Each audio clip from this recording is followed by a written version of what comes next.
मुसलमान भाइयों से भी कहना चाहता हूं कि आप अच्छे से कुरान पढ़ें। अगर आप अच्छे से कुरान नहीं पढ़ेंगे तो अल्लाह ताला आपको कभी भी माफ नहीं कर पाएगा और दोजख की अग्नि में जलाएगा और आप जहन्नुम में सड़ते रहोगे। इसीलिए मेरे मुसलमान भाइयों, कुरान पढ़ो। कुरान पढ़ना पड़ेगा, क्योंकि कुरान पढ़ोगे तो पता चलेगा कि अल्लाह ताला ने मना किया है किसी की कब्र पर जाकर के चादर चढ़ाने के लिए, और तुम कब्र बना बना करके भारत की जमीन पर हजारों लाखों एकड़ भूमि इन्होंने मजारों के नाम पर कब्जा कर ली। जबकि अल्लाह कहते हैं कि किसी की कब्र पर माथा मत टेको।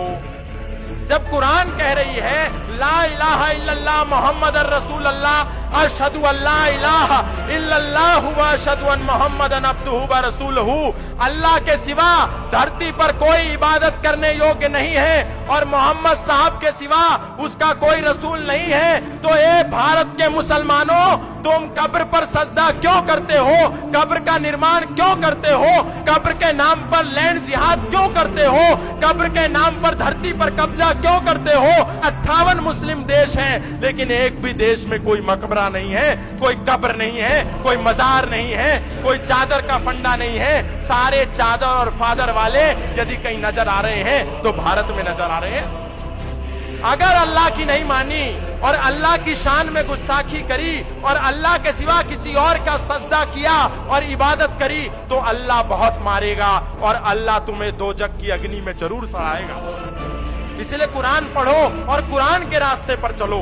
कुरान पढ़ो और जो अल्लाह ताला कहता है वो करो, लेकिन नहीं करते। इसलिए पुणे के अंदर पांडवकालीन स्मारक बनाया गया था। उसकी स्थिति जाकर के देखेंगे तो आप आश्चर्य में पड़ेंगे। पांडवों के समय का ऐतिहासिक स्थल जो हमारे लिए एक बहुत ही बड़ी धरोहर है, सांस्कृतिक धरोहर है, उसके एक तरफ कब्रिस्तान बन गया और एक तरफ हजरत हाजी नूर मोहम्मद शाह वली की मजार बन गई और बचा बीच में पांडवकालीन वो जल स्रोत, उस पर ले दे करके वक्फ बोर्ड ने अपना दावा कर दिया।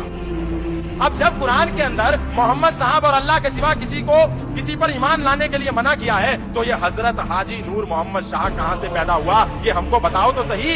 इसी फरेब के नाम पर इतनी जमीनें हमारी कब्जा हो गई। लाखों एकड़ जमीनों पर अवैध मजारें बनी हुई हैं, कहीं रेलवे स्टेशन पर बनी है, कहीं प्लेटफॉर्म पर बनी है, कहीं हिंदुओं के खेतों में बनी है, कहीं सड़कों पर बनी है, कहीं फ्लाईओवर पे बनी है, और उस पर हम ही जाकर के चादर चढ़ाते हैं, हम ही जाकर के माथा टेकते हैं। क्यों टेकते हैं? इसलिए दादू महान महात्मा थे, उन्होंने एक बात कही थी, दादू दुनिया बावरी कब्रे पूजे ऊत और जिनको कीड़े खा गए उनसे मांगे पूत।